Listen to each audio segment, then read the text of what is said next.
kita mesti cari daun sirih yang bertemu urat seperti begini.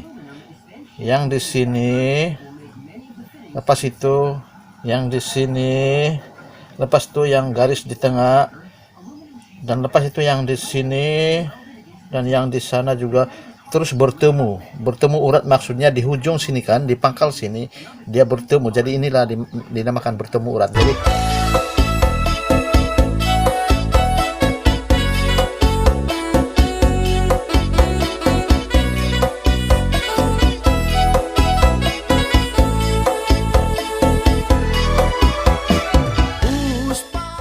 kamu tahukah daun sirih ini banyak kegunaan dia. Sekarang nih kuat angin, tahu musim angin sekarang. Ini adalah daun sirih banyak berjuntai-juntai. Kalau lagi banyak lagi sampai dia pergi naik atas. Detik itu sampai di atas sudah. Ada yang saya rebus dan ada juga yang saya kasih panas di api saja, sebab ada yang gatal-gatal di kaki itu kan saya akan sapukan ya.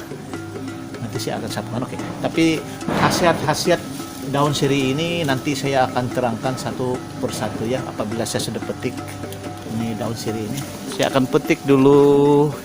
Saya akan cari yang daunnya bertemu urat. Nanti akan saya terangkan apa maknanya itu daun yang bertemu urat itu. Saya petik yang tua-tua. Kalau yang muda-muda itu kita boleh terus makan. Tapi biasa kalau orang tua kan dia mau yang tua-tua untuk makan sirih. Kita ambil dulu. Banyak guna ini. Saya rasa cukup lah ini. Begini.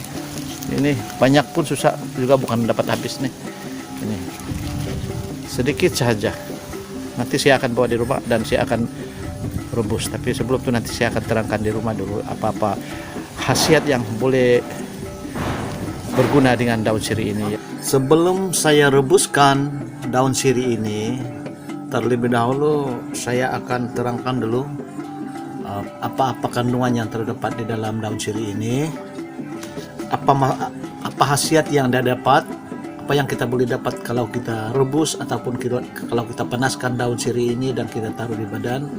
Jadi khasiat-khasiatnya ini memang banyak, bermacam-macam khasiat yang terdapat di dalam daun sirih ini. Pertama ialah kita harus mengetahui terlebih dahulu daun sirih ini tumbuh di rata-rata tempat, sama kita tanam ataupun tidak, tapi selalu kebiasaannya daun sirih ini kita tanam ya. Daun sirih ini mempunyai banyak khasiat dia. Khasiat daun sirih ini ialah terdiri daripada seperti kalau kita kena sembelit ataupun pendarahan, keradangan, mandian untuk yang sakit gatal-gatal di badan itu, ataupun bahan cucian, atau untuk bau-bau badan, gatal-gatal badan. Jadi kalau kita mau cari daun sirih untuk kita rebus, mestilah kita cari sekurang-kurangnya daun sirih yang bertemu urat. Sebab ini adalah petua, ataupun saya tidak tahu petua daripada orang tua ataupun apa, tapi yang saya dengar cerita mesti begitu. Jadi supaya keberkesanannya agak mujarab, dan mestilah cari daun sirih yang bukan terlampau tua dan bukan terlampau muda, tapi ya sedang-sedang saja itu ya. Dan ini daun sirih juga ini kan kita boleh gunakan untuk meminang.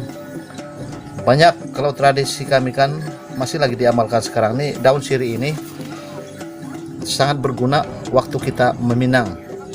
Sebab bila kita meminang, kita datang di rumah perempuan itu kan mesti kita bawa daun sirih, pinang begitu. Sebab kita naik, tapi kebiasaan yang orang-orang tua lah. Tapi yang orang-orang muda sudah ini bukan lagi begitu, dia main karaoke saja dia tahu kan. Tapi kalau masih lagi orang tua mengamalkan adat tradisi, mesti dia bawa ini daun sirih untuk meminang ya. Jadi ini daun sirih juga ini berguna untuk sembelit ataupun luka-luka ringan, cucian untuk bagian sulit juga, terutama kaum wanita kan, kalau dia mengalami keputihan kan, mesti ada yang diminum dan ada yang disentuh di bagian alat sulit itu Tapi itu kalau yang disentuh itu kita panaskan dahulu daun itu, suam-suam panasnya, jangan berapa panas, dan lepas itu kita sentuh di bagian yang ada coret itu, dan dia kegatalan itu akan hilang.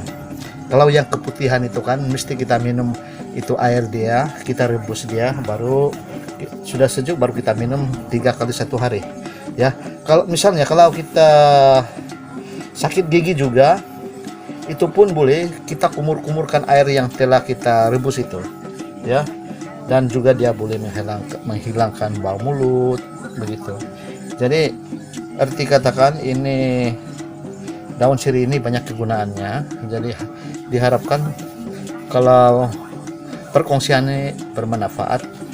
Jadi kita ingat-ingat sendiri, mesti kita ingat supaya daun sirih ini kalau kita dapat jangan kita buang saja, mesti kita simpan ataupun kita buat dia sebagai minuman kita begitu, supaya kita mendapat kesehatan di dalam dan juga di luaran ya. Jadi sekarang saya akan rebus dulu ini, sebab saya akan minum, tapi saya tidak habiskan daun sirih ini sebab ada separuh yang saya akan bakar. Saya akan panaskan di api, dan lepas itu nanti, sebab ada di kaki saya yang gatal-gatal, jadi di gatal-gatal di celah kaki saya itu nanti saya akan sentuhkan dengan daun sirih yang sudah masih panas itu. Dan untuk yang dalaman saya yang misalnya kalau kita seret berit atau macam ada sakit-sakit perut, itu kita minum dengan air, kita minum airnya sebanyak 3 kali 1 hari, dan mudah-mudahan segala penyakit itu kan akan sembuh. Tapi bukannya kita minum bukannya terus sembuh, kita harus minum itu berulang mengikut masa-masa yang tertentu, seperti pagi, tengah hari, petang begitu ya. Nah ini daun sirih kita bersihkan ya.